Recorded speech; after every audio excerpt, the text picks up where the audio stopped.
So now he gets to, so now his strategy leads to shit like this, but then he continues grifting off this. That's how the game works. He wants to fuck up politics more and more, so that the more fucked up it is, the more people listen to his bullshit. That's the Jimmy Dore grift. When the operation of the machine becomes so odious, makes you so sick at heart that you can't take part. You can't even passively take part. Jimmy Dore sat down with Chris Hedges, a well-known journalist and writer from the left, who I wasn't like a huge follower of him. I, respected his anti-war and anti-establishment views. But any respect I had for him just went down the toilet after seeing this conversation. And let's watch it, because it is insane. Get him in here right away. Excited to speak with our guest. Get him in here right away. Excited to speak with our guest. He's a Pulitzer Prize-winning journalist, and boy, does he throw that in your face. He was pushed out of the New York Times for telling the truth about the Iraq War. He's a columnist at SheerPost.com and the author of many bestsellers, including his most recent America, the Farewell Tour. He's one of the most important voices in contemporary journalism. It's Chris Hedges. Hey, Chris, thanks for coming on. Thanks, Jimmy. So I just wanted... they had a Medicare for All march in 50 cities. And nobody showed up from the establishment. Bernie Sanders didn't show up. None of the squad showed up. Nancy Pelosi, who said she wanted us to vote on single payer in 1994, didn't show up. A lot of the people promoting forced to vote also didn't show up. First of all, Jimmy Dore barely showed up. He went there and just gave a 3-minute speech and then disappeared because he had to do his prep work before his appearance on Joe Rogan a day or two later. So... as for all the other forced to vote celebrities, Brianna Joy Gray, Katie Halper, Kyle Kulinski, they were also not there. You know who else wasn't there? Tulsi Gabbard wasn't there. But is he calling them out for not being there? Of course he's not. The nurses didn't show. Nobody. The DSA didn't show up. What does that tell you? Well, it tells you that the self-identified left is largely divorced from everything that's relevant that's going on in the country. And in fact, spends most of its time critiquing and attacking itself.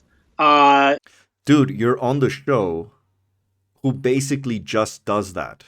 That is the entire career of Jimmy Dore, criticizing other leftists. So those are big words for people engaged in this exact conversation that now you're criticizing.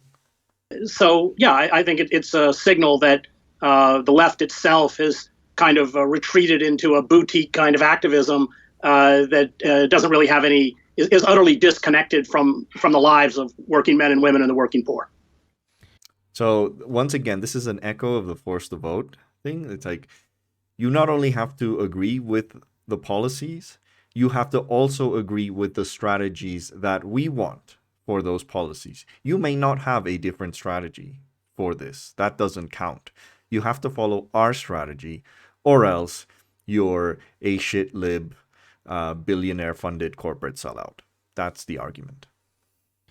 Yeah, I think it's even worse than that. I think that I keep wondering, like, as I drive around the country, like I toured the country for 30 years as a stand-up comic, and I've seen all those places you wrote about in America, the Farewell Tour, and I saw it happen. Places like Anderson, Indiana, and Rockford, Illinois, and all those places. I've been Minot, North Dakota. I've been all of those places, and I just kept wondering, well, eventually the people will rise up and they will revolt. And now there's people in California. We have a supermajority Democratic Party and a Democratic governor, and there's people living under every bridge. And there's nobody has a plan to do anything about it. And so I just kept wondering, well, so sooner or later, people, and then there was the largest upward transfer of wealth in human history called the CARES Act that every progressive voted for in Congress, including Bernie Sanders. Nobody. What? The CARES Act was responsible for the biggest upward transfer. Are you shitting me? Are you fucking shitting me? What a way to just absolutely distort history. So the CARES Act was basically Trump's COVID stimulus bill. Now, that upward transfer of wealth, all that money that ended up going into Elon Musk and Jeff Bezos, was caused by the particular circumstances of the pandemic that ended up with these companies, which were already pretty much monopolies beforehand, gaining even more monopoly power, and therefore enabling them to extract even more wealth. This had nothing to do with the CARES Act. If you hadn't had the CARES Act, you would still have had that transfer of wealth, unless the argument that he's making is, well, the CARES Act would have resulted in a massive further impoverishment of the American population, so that then they wouldn't have money to pay for Amazon goods. Unless that's the argument that he wants to give, he's just talking BS. Also, he said all the progressives voted for the CARES Act. Actually, there was one very notable progressive who didn't vote for the CARES Act, and that was Alexandria Ocasio-Cortez. And if you don't believe me, here is the roll call of the CARES Act, and Alexandria Ocasio-Cortez was a no. So he's not going to say that because AOC is his primary enemy of the people. So God forbid that he say anything positive about AOC. He did anything to stop it.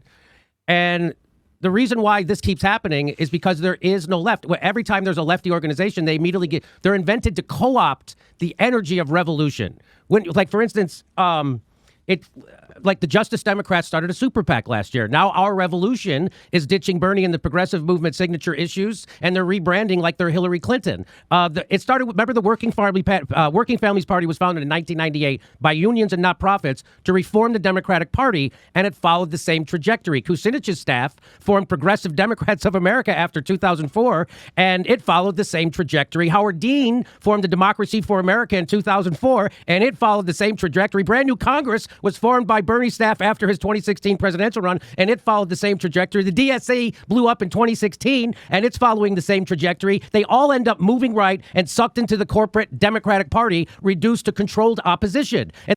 So this is I think the underlying ideology of a lot of Jimmy Dore's fans is complete, utter political nihilism. They just don't see any solution to anything.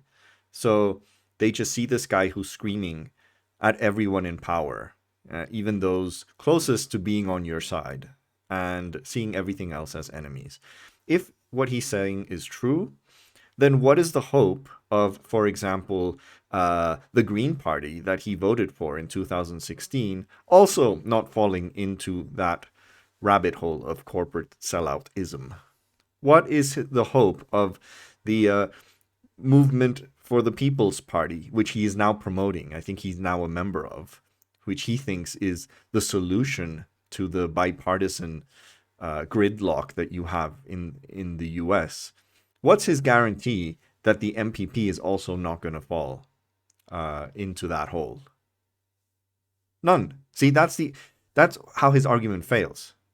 Because by promoting this kind of political nihilism, he doesn't give any hope that any of these other options will not repeat the mistakes of the other one. Why would the Movement for a People's Party not end up the way that all these movements before it did?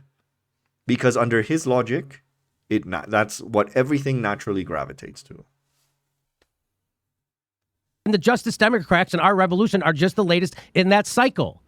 So how do we break out of this? That's why there's no left. That's why, because every time they take all that energy, and Bernie Sanders did it for 2 election cycles. How do we break out of this? Well, by not investing a lot of time in the brands such as Bernie and AOC and everyone else, and investing in radical movements that march for Medicare for all, or that stop the Enbridge pipeline, or that get out in the streets to protest police violence. That's where all of our energy has to go. So we're going to turn the organizers of the Medicare for All March into a political party, or what's... I mean, this is so stupid. This is absolutely so stupid, because he's just saying, let's make movements. But then how are those movements going to materialize into political change? There's no answer to this. Neither Jimmy Dore nor Chris Hedges, and especially given that Chris Hedges has a decades-long history of advocating for these things, has no other solution other than just go out and march. Join that Medicare for All march. That's the way. And unfortunately, there is a significant amount of energy directed upwards or invested into these figures who you correctly point out are full members of the establishment. And I include Bernie Sanders. We should never forget that Sanders campaigned for Bill Clinton in 1996. That was after NAFTA. That was after the omnibus crime bill, after all of the assaults that Clinton carried out against the students I teach in the prison. I mean, half of them wouldn't be there but for Clinton and Biden. So. Whoa, so I guess it would have been fine to have Bob Dole as president. Bob Dole, who was the representative in 1996 of that Republican revolution led by Newt Gingrich, and which was in many ways the precursor of the Tea Party, the precursor of Trumpism. You know, it was when Newt Gingrich and company at the time were the first sign that the Republican Party was going off the deep end. So what Chris Hedges, this fucking genius of the left, is saying, he should not have campaigned for Clinton, who, as bad as he was, and I will admit that Bill Clinton was pretty awful, having Gingrich and Dole in power was better. You gotta be fucking kidding me. This is the quality political analysis from a Pulitzer Prize winner. Jesus Christ. Sanders has always had a very dirty quid pro quo with the Democratic Party. They wouldn't mount a serious opposition to him in Vermont. He wouldn't foster third-party movements in Vermont. He caucuses with the Democratic Party, indeed has seniority with the party. Between 2016 and this election, he carried Schumer's luggage. You could see him. What was he, director of outreach or something? Yes. So I think Bernie was a positive force in that he actually spoke about the reality that Americans are confronting, and one of the very few politicians who did. But this whole thing of a political revolution was a campaign slogan. It wasn't real. It was to raise money for his election cycle. And then, of course, everything. You pair of shitheads wouldn't even be talking about Medicare for All if it wasn't for Bernie Sanders. Okay? Bernie Sanders shifted the conversation to the left more than any American politician in my lifetime. And now this guy just has the gall to come up and say, oh, yeah, he's also part of the establishment. Just because he doesn't follow the batshit insane political strategies that I advocate for. Just because he's not starting a revolution or a general strike or some, massive multi-city marches. Because that's what I want to see. Because that's what all these anti-establishment, anti-war shitheads jerk off to. This idea that everyone is just going to pour, on the streets and there's going to be a revolution the next day. It's not going to happen, okay? It's not going to happen. Everything evaporated or vanished as soon as he didn't get the nomination. We were all supposed to trot out and support Hillary Clinton or Joe Biden. So, history has shown, Howard Zinn, I think, did the best job of this in A People's History of the United States, that real change only comes through movements. It's nice to have figures in there that aren't completely tone deaf to what we want, but without any kind of pressure. And this is just something Ralph Nader has been speaking about for decades. The fact that there's been no pressure from the left has just seen this kind of forced march to the right. The Democratic Party in Europe would be a far-right party. There's no daylight between them. Okay, I do agree, and I've said this numerous occasions. The Democratic Party would definitely be a right-wing party in Europe. Even by the standards of some of the more right-wing countries like Britain. But he didn't say just right-wing. He said far right-wing. And come on. Just this is so cheap. This is so cheap. You just might as well just say everyone who disagrees with me is Hitler. Literally, this is what it is. It's that meme. Everyone who disagrees with me must be a Nazi. On all of the major issues, austerity, this gargantuan Pentagon budget, wholesale surveillance. I mean, Edward Snowden laid out the facts. What did they do? Nothing. The whole infrastructure bill, which is just going to transfer money to large construction corporations and the states, the the fact that the unemployment benefits are running out, they will lift a moratorium on foreclosure and evictions is going to be lifted. They won't address the issue of student debt. And let's not forget that when we built a mass movement around the Occupy movement, it was a Democratic president that, in a coordinated national effort, shut it all down. Yeah, and Democratic mayors from coast. Okay, so now, see, this is why I'm so skeptical about this argument that he's given. He's saying what we should do is basically replicate the strategy of Occupy Wall Street that was shut down in an instant by Obama. Brilliant strategy, guy. Brilliant strategy. If it was so effective that it was immediately shut down, I mean, I'm sorry, you have to work within the confines of electoral politics as well.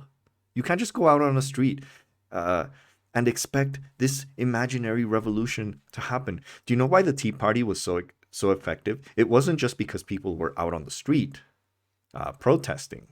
It was because they combined that with electoral strategies. You know, this was a time when basically Republican politicians were given like a grade on the issues that the Tea Party demanded. And if they didn't fit that bill, then they would not be supported. So this was a movement that had clearly a knowledge of how electoral politics works. But he's basically saying the system is rotten, the establishment is rotten, you can't work within electoral politics. Let's do popular mass movements, like the one that I just gave an example of that failed.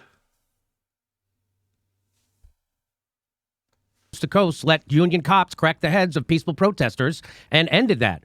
So, I just had a brief taste of, I engineered this thing, forced the vote to try to get the squad in Congress who ran on doing such a thing, opposing Nancy Pelosi, and to just get something for their vote for her as speaker because, well, here's what the Punch Bowl says. Now, Punch Bowl is a very mainstream newsletter in Washington, D.C. I just want to read to you what they sent out a few weeks ago. It said the squad, which has expanded to 7 members this Congress, has been generally supportive of the leadership in Biden this year. There was a moment last month when it looked like they were going to bring down a $1.9 billion Capitol security funding bill due to concerns about more money going to the U.S. Capitol Police. In the end, AOC, Tlaib, and Representative Jamal Bowman voted present, while Omar Presley Bush voted no. Representative Mondaire Jones voted yes. The bill ended up passing by a single vote, but the episode showed that the leadership is essentially powerless without the squad. In fact, the squad, if it chooses to, could run the House. Now, that's not crazy lefty Jimmy Dore saying that. That's not some socialist website. That's fastball down the middle, mainstream news, Punch Bowl newsletter, and they know that.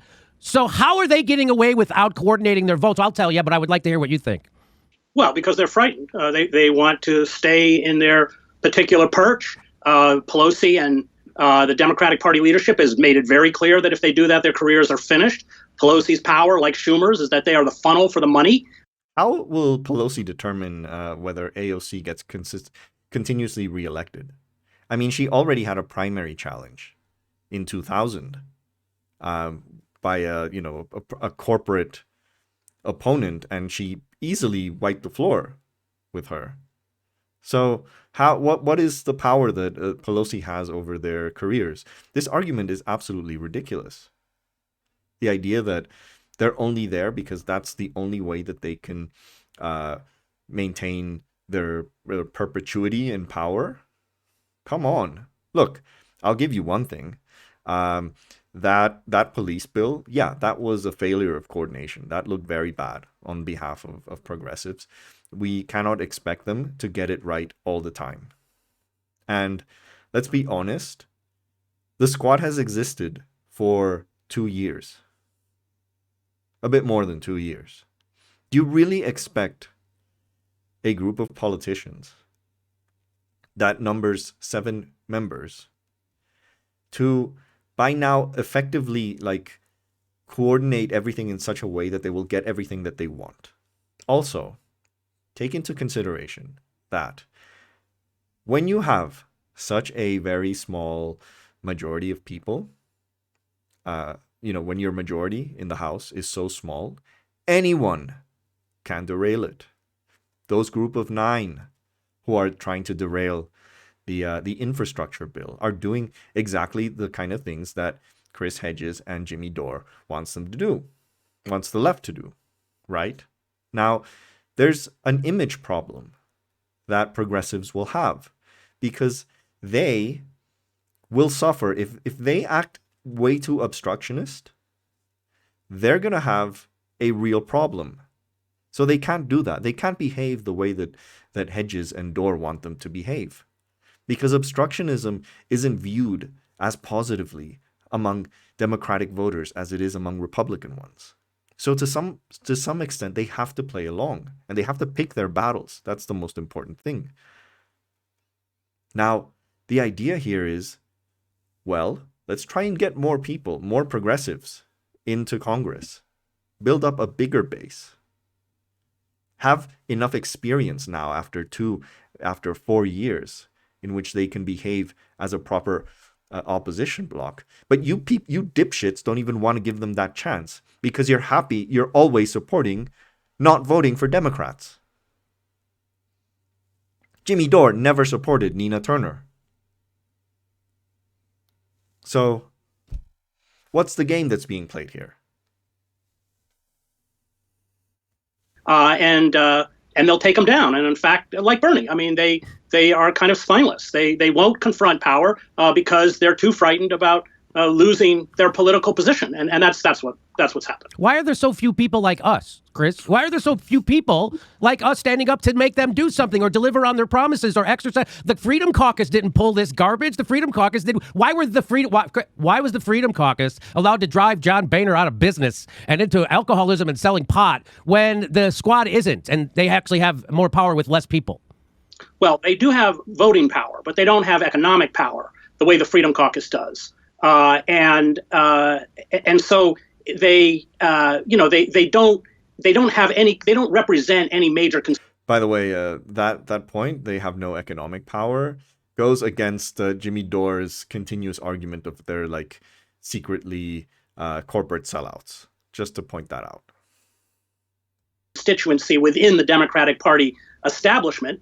So they actually have no power base, both either financial or political. You're right. They have the voting power to obstruct, but because they feel so vulnerable, they won't use it. And I think they've kind of exposed who they are. I mean, they're media creations. I mean, AOC does this very well. But in terms of being effective legislators, I don't see that they've accomplished very much. So Cori Bush staged that. Boy, that is an understatement. Right. Cori Bush staged a protest on Capitol Hill for extending the eviction moratorium. I'm sure you're aware of it. And then Biden offered a limited, narrow extension, and it was credited as a huge victory. So my question is this: if a poorly attended, It was a bigger victory than your stupid Medicare for All march. That's for sure. 5-day protest could get your demands met, why aren't they doing protests every day for a living wage, a Green New Deal, Medicare for All, student debt? Why would you ever stop doing protests? Well, because they don't want to pay the political price. They're too frightened. And there's a long antecedent. I mean, Ralph Nader speaks about this, and he's watched it. So Nader writes 24 pieces of legislation, the Mining Safety Act, the Clean Water Act, all this kind of stuff. But he had a liberal wing of the Democrats. So again, just I want to point out this contradiction, this continuous contradiction of, they're not doing enough in power, but let's not vote for more of them in power. Why are they not starting marches and protests? But they're beholden to power. Well, why don't you start the marches? I mean, why was the March for Medicare for All such a dismal failure? Why did Occupy Wall Street?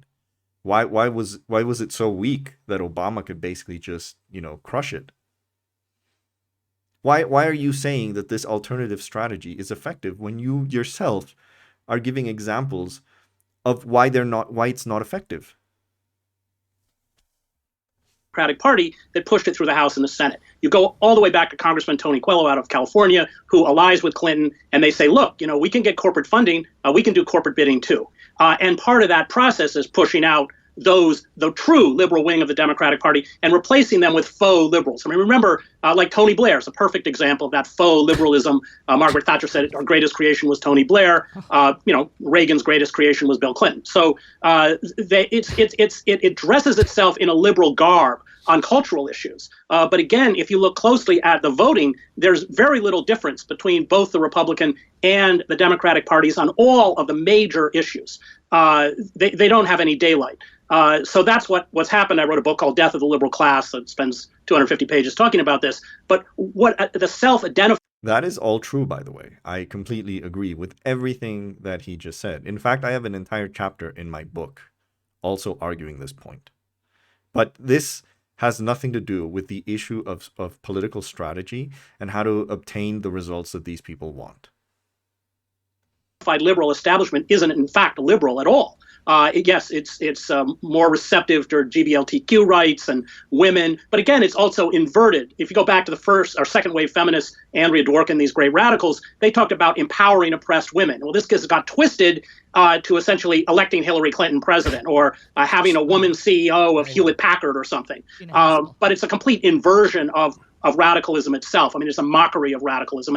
And that's the problem. And the left is utterly bankrupt in this country. I would go back and look at Weimar in the late 1930s, 1932. You have a liberal government.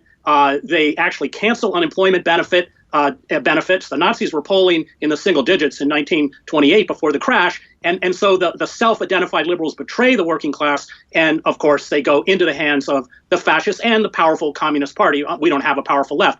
But I think that failure on the part, the betrayal of the Democratic Party of the working class and the working poor is so egregious. The lies that the Bidens and the Clintons and the Obamas told were far more destructive to the well-being of Americans than any lie that Trump told. And I think the Democratic Party and the Russiagate was kind of used to cover this up. Still to this day has not confronted. They're copying the same lies that began with conservatives. So this isn't like a new rhetoric at all. I mean, if you just say that, the greatest creation of Thatcher was Tony Blair, and then the greatest creation of Reagan was Bill Clinton, then clearly there was a precursor to these ideas, right? He's basically, and there's more of this later in the conversation, but basically what they're doing is everything that happens in the US is the Democratic Party's fault. That is the argument. Their culpability in creating the mess that we're in, and this yearning for fascism or Christianized fascism, which I lay directly, I think Obama bears a tremendous responsibility for this because people were sick of the system. He promised change and ran right into the arms of Wall Street as fast as he could. The reason we got Trump was because Barack Obama, the way he governed. So I'm telling again, this is a rare case where I'm agreeing with them completely. People, because Ralph Nader realized way before 20 years ago. Yeah. Ralph Nader realized that the only way, and what Lawrence O'Donnell told us was that the only way you could ever hope to get the Democratic Party to even listen to you is to show them that you are willing to not vote for them. Right. And Ralph Nader figured this out, and his idea was to get 10, 15 million people outside of the Democratic Party to use as leverage. And I've been trying to say this since I wouldn't vote for Hillary Clinton. And I tell people that imagine if the people who were cheated by the DNC and Hillary Clinton in that fraud they committed in the primary, which it was, if they actually made the DNC and the Democratic Party pay a price for that by not voting for Hillary Clinton, she would have lost by 10 or 15 percentage points. We still would have got Donald Trump anyway, but we would have not gotten Joe Biden. The Democratic Party would have had to have changed or collapsed, right? Oh my God. I can't believe I'm hearing this. So what Jimmy Dore is doing here is clearly his trauma from that Sam Seder debate from 2016 is too much. He knows that he would, like, everything that he predicted did not happen. And now he's changing the story. Now he's changing his original logic was, let's not vote for Hillary Clinton so that Trump wins, and Trump is going to lead to the destruction of the Republican Party. That, it's the long game that I'm looking at. But now he's changing the story. Now he's like, Clinton had to lose now by 10-15% for the Democratic Party to get that message. This is so fucking spineless. And guess what?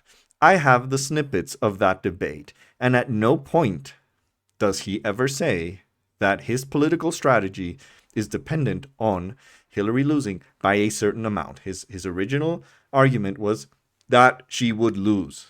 Period. Let's watch this. I 100% disagree with you. Well, I know that.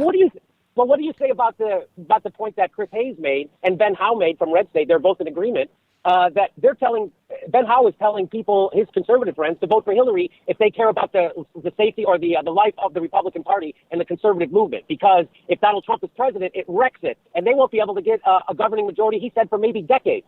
So you can vote for Hillary Clinton. I'm going to vote for the destruction of the Republican Party. Did he say Hillary Clinton needed to lose by a certain amount for this strategy to work? No. You want another snippet? Here it goes. My plan is that if you're an environmentalist, if you want to re-regulate Wall Street, if you're for less war, if you're for fighting climate change, if you're against fracking, if you're in that movement, that the Democratic Party offers you a graveyard, that you're going to have to fight those same people. So I agree with Chris Hayes and Ben Howe from RedState.com that if Donald Trump is president, he fractures the Republican Party. Paul Ryan is not going to usher through his agenda. He's such an incompetent. There will be on nothing but scandal, 100%. He will be ineffectual. He won't be able to get anything done. And in 2 years, we flip the Congress, we flip the Senate to Democrat. We could do it right now if Hillary was a little smarter. Number two. Yep. So he's now whitewashing his complete utter fail in 2016. And that is pathetic. That is pathetic. Then it didn't happen. They all rolled over, voted because there's a boogeyman. They voted for Hillary Clinton. We got a worse Hillary Clinton in 2020. Joe Biden is worse than Hillary Clinton. Okay, I am not a fan of Joe Biden in any way. Joe Biden is by no stretch of the imagination worse than Hillary Clinton. Just no way. Like, Hillary Clinton is the ultimate neoliberal ghoul. At least Biden sort of pays lip service to some progressive ideas. Not that he cares for them. I don't think he does. In some very small instances, there is some evidence that he does. The people who he's appointed to regulate big tech, for example, some potential appointees on labor policy. But aside from that, he's bad. I agree. He's not worse than Hillary Clinton. And this idea somehow also that people say, well, why did Ralph Nader run against Al Gore? Al Gore would have obviously been a better president than George Bush is such a farce. That is such a farce. And I'm going to tell you why. Because do you think Bill Clinton was the better president, a lesser of two evil with George Herbert Walker Bush? He was not. George Herbert Walker Bush could not pull off the garbage Bill Clinton pulled off. He tried to pass NAFTA, which cut the legs out from underneath labor, and he couldn't do it. It took Bill Clinton, a blue dog Democrat, to come in and give cover to those blue dog Democrats and throw labor over the... And they've never recovered. This is a lie. A factual lie. I'm a freaking Mexican economist. I think I know a bit more about NAFTA than this fuckwit does. NAFTA was signed by George W. Bush. George H.W. Bush. There he is. This is the signing ceremony that happened at the end of 1992. Here's Mexican President Carlos Salinas de Gortari. Here's the Canadian Prime Minister, Brian Mulroney, I think his name is. That's when NAFTA was signed, December 1992. It wasn't ratified into law in the US because at this moment when this picture is taken, George Bush has only a few weeks in office. That's why it was ratified only until Clinton came to power. So he's lying. He's giving you this idea that somehow he couldn't pull it off and it took Clinton to do it. This is a lot. Like, if any Jimmy Dore fan is listening to this video up to here, dude, he's lying to your fucking face. And you still believe everything that comes out of his stupid idiot mouth. It's unbelievable. Unbelievable. Covered. It took Bill Clinton to deregulate Wall Street. It took Bill... Huh? Yeah, Bill Clinton definitely contributed to the deregulation of Wall Street, the repeal of the Glass-Steagall Act. But Ronald Reagan was really the one who began with the deregulation of Wall Street, along with Margaret Thatcher back in Britain. Ronald Reagan deregulated the financial industry. That eventually led to the savings and loan crisis at the end of the 80s. A lot of people don't remember that crisis because it's been sort of disappeared in the face of a bigger crisis that followed. But that was a direct result of the deregulation of the financial industry under Reagan. So, again, a lie. Clinton to explode the prison population as he put 100,000 more cops on the street and gutted welfare. Only Bill Clinton. God. So here's a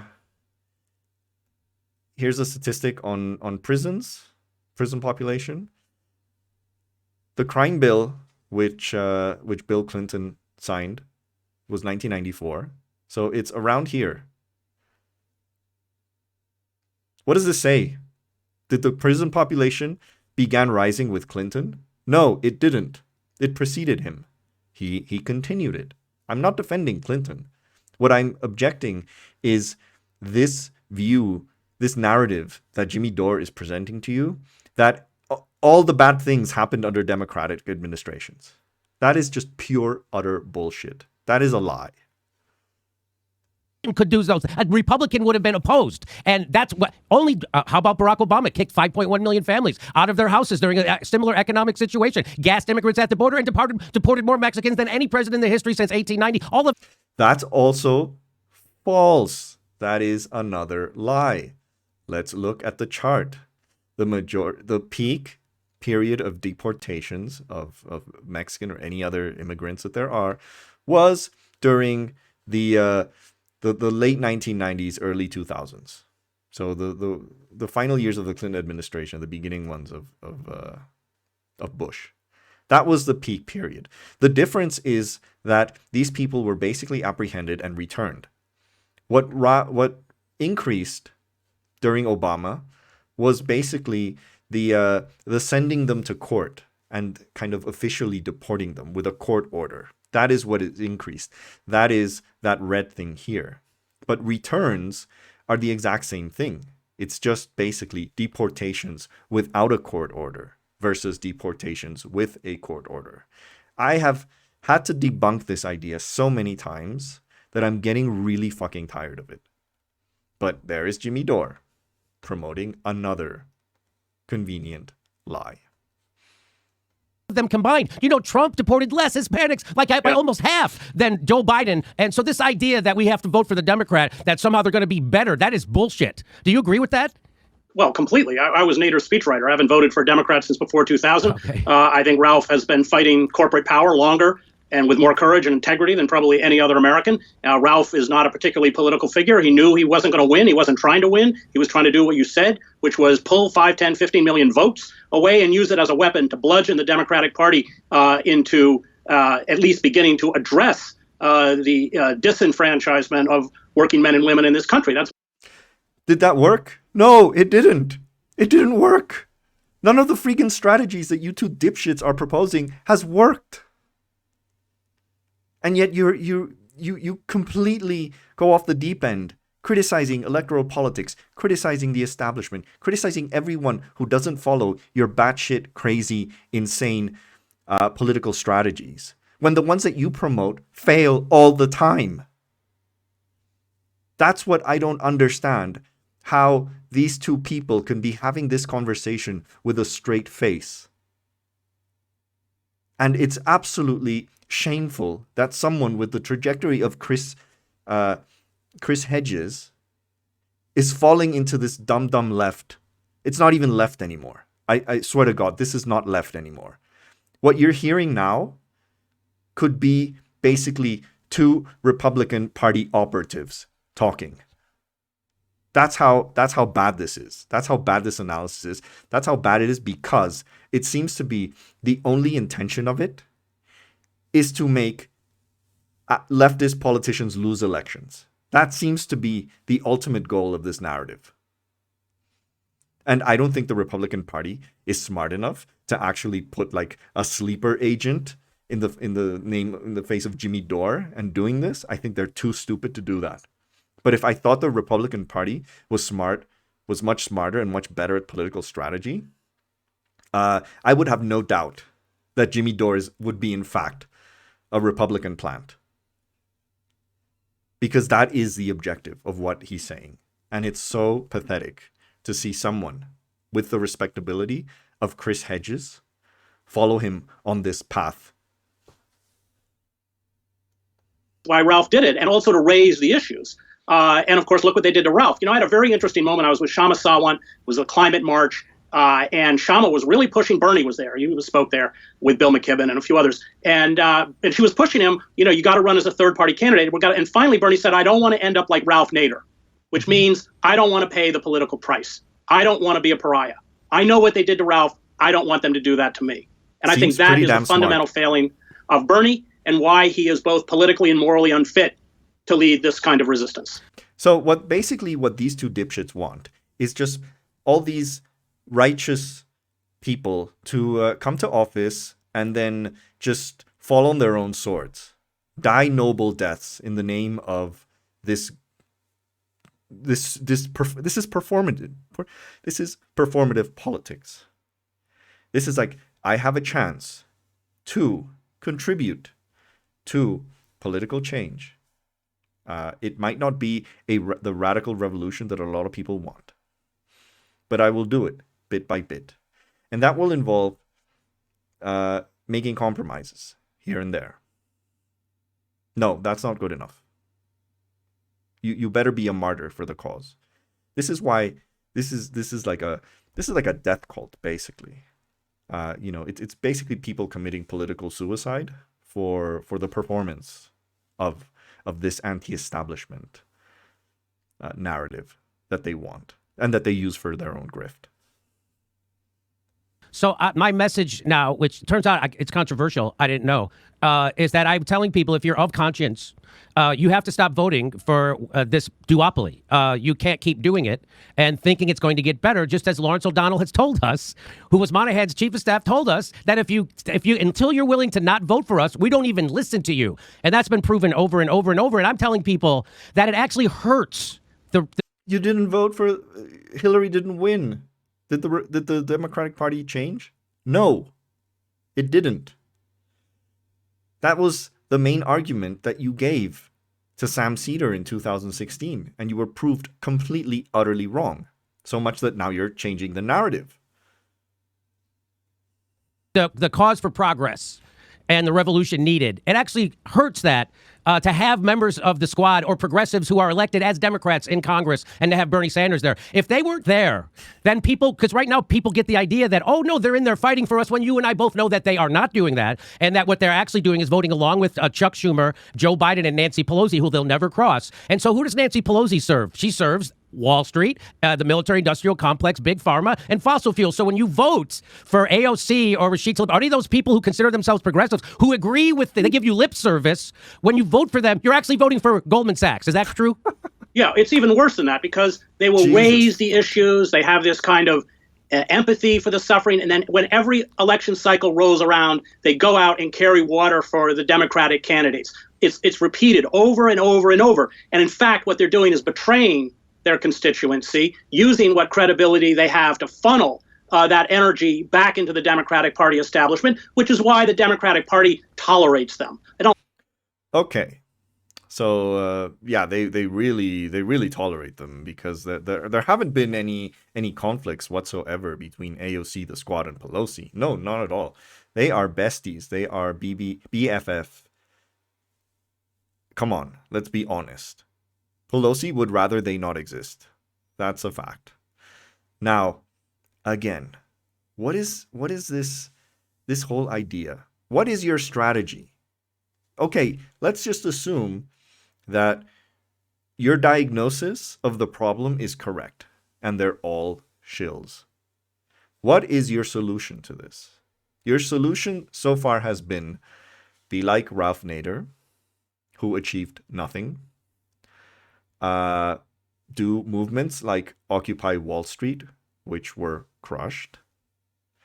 Go out on the street and do things like the March for Medicare for All, which barely anyone went to. What's your fucking strategy? I've been watching this video for 20 minutes, and you still haven't given us a single strategy for the political success of the policies that you want.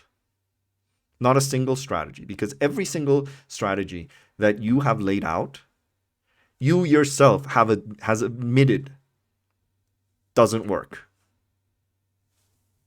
So let's see if in the last 5 minutes they will come up with something. I like them, but it tolerates them because they're useful, or to coin a term from Lenin, they are the useful idiots. So let me just play you just a short piece of video. And this is from the 5-day protest that Cori Bush and AOC were doing on the Capitol steps to get the eviction moratorium reinstated. Now, it didn't get reinstated in full. In fact, they didn't have any plan to how to help people to get rent forgiveness. And they have no plan for about 10% of the people who weren't covered by this eviction moratorium, which was over 1.1 million people. So there's only 600,000 people homeless right now. And they were 1.1 million people were on the verge of going homeless. So they were asked about this. So if you can't hear it, I'll tell you what it said afterwards. But let me play this. And we showed up. People said, how are you going to do it? What's your 10-point plan? What are you doing 5:30 p.m. on Saturday? How many days are you going to be here? Yeah, but that. But what about? And we said, none of that matters. We're going to figure that out. So somebody just asked, what about people's rents being forgiven? She goes, we're going to figure that out. They never did. Here we go. But what are you going to do? You asked us what we're going to do. What are you guys going to do? Here's what we're going to do. The CDC just announced an eviction moratorium, and what we're here is for our reasons known and unknown. So our reasons known was to make sure that we extended this moratorium. That's what we're here to do. What about the 10%? So now she's asked about the 10% that aren't covered by this moratorium, the 1.1 million people, and watch her non-response. Now, I just want to get your reaction to this, what this tells you, because I know what it tells me. What about the 10%? Okay, we're going to turn on some music now. What about the 10%? So in Jimmy Dore's universe, 90% is equal to 0. A policy that delivered a benefit to 90% of the people it was the previous policy covered is bad. He's made similar arguments with, for example, extending Medicare to extending the age of Medicare for, I think, 60. He's made the argument that that's bad. Okay? Because it's all or nothing. That is the mindset of the Jimmy Dore dipshit. It's all or nothing. There can never be any kind of incremental benefit unless you get the whole thing.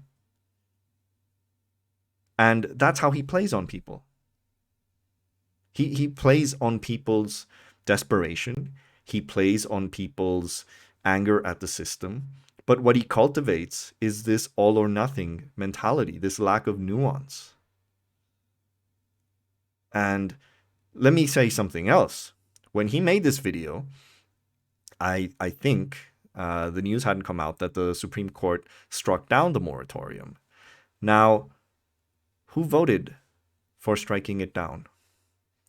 The 6 conservative judges.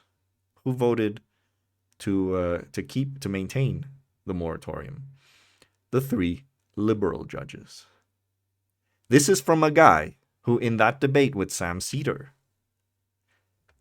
basically argued that the Supreme Court was irrelevant for his decision to vote third party rather than Hillary Clinton. So now now his strategy leads to shit like this, but then he continues grifting off this.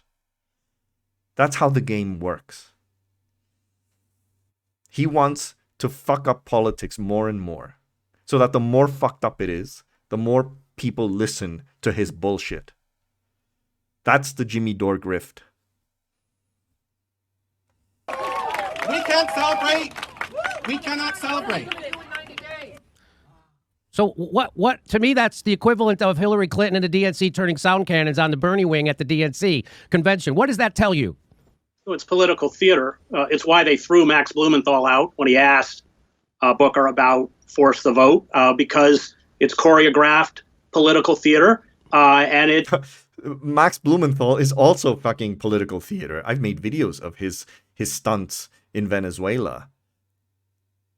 This is all political theater.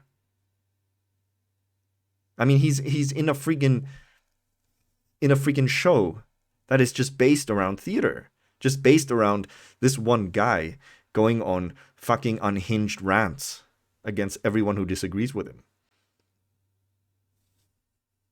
It's meant to seduce and essentially co-opt self-identified liberals who want to feel good about themselves, and this is not particularly anything new, but it's empty political theater. No, liberals hate them.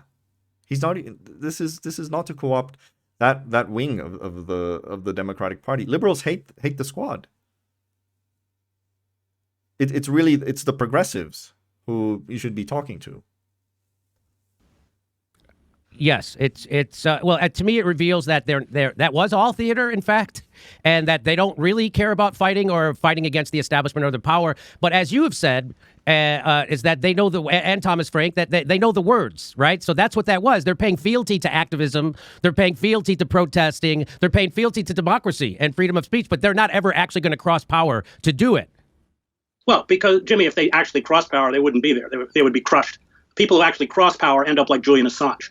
Those are the people who cross power, or Daniel Hale, who's now in prison, or Jeremy Hammond, or Edward Snowden, or Ralph Nader. I mean, you actually confront power. I mean, look at what Enbridge cops and their goons in the private security did to indigenous leaders who actually tried to stop the pipeline.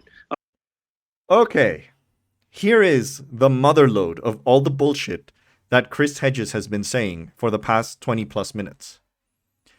He has been complaining that all these politicians end up caving in to establishment interest, and then he recognizes that there is no way to fight the establishment.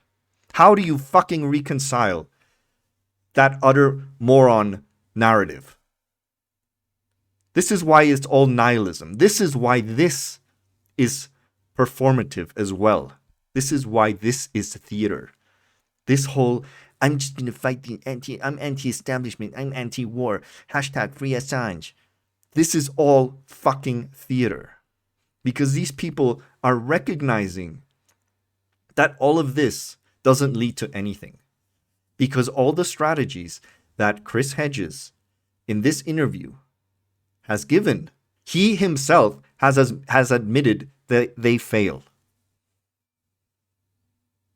So, again, what is your fucking solution? You've been in this business for decades now. You've written God knows how many books. What's your fucking solution to this? This is pure political nihilism. When you actually confront power, there's a pretty draconian price to pay, and these people are never going to pay it. They are part of the power establishment. So, would you encourage people to stop donating to the Democratic Party also and stop Democratic Party? That's for sure. I mean, there are a few figures like Dennis Kucinich. I like Dennis. I mean, Nina Turner. I mean, so I don't want to be hard on them. I think I know Dennis pretty well. I think his heart's in the right place. I think that's also true with Nina, but they're absolutely emasculated unless there are movements behind them. So our priority has to build, radical alternative movements that begin to put pressure on the centers of power. And without those movements, without that pressure, no matter how well-meaning certain elected officials may be, they can't do anything. Literally every example of a movement that he gave, he admitted they failed. So don't go into power because you'll end up being part of the establishment. Don't go into power and then fight the establishment because they will crush you. Don't fight the establishment before you come to power because they will crush you before you come to power. And did I miss anything? Don't do a Occupy Wall Street 2.0 because that's going to get crushed. This is why this whole conversation was completely pointless, completely useless. There was no strategy, just performance, just anti-establishment theater. And that's how these people do their grift. And it was incredibly disappointing and incredibly shameful to see Chris Hedges fall for this. Because unlike Jimmy Dore, who clearly is building up his brand, his YouTube channel, etc., Chris Hedges is an established figure. on the left. He does not need to resort to this. He does not need to go on Jimmy Dore's show and not call him out for all the stupid shit that he said, but instead completely agree with him. So, yeah, he basically did on Jimmy Dore's show what Jimmy Dore does on Tucker Carlson's show, and deserves the exact same amount of shame. Anyway, this video has gotten much longer than I thought it was going to be. So I don't really, I think I've said everything I need to say. I don't need to say any final words. Judge it for yourself. And if you like this video, please like, please share.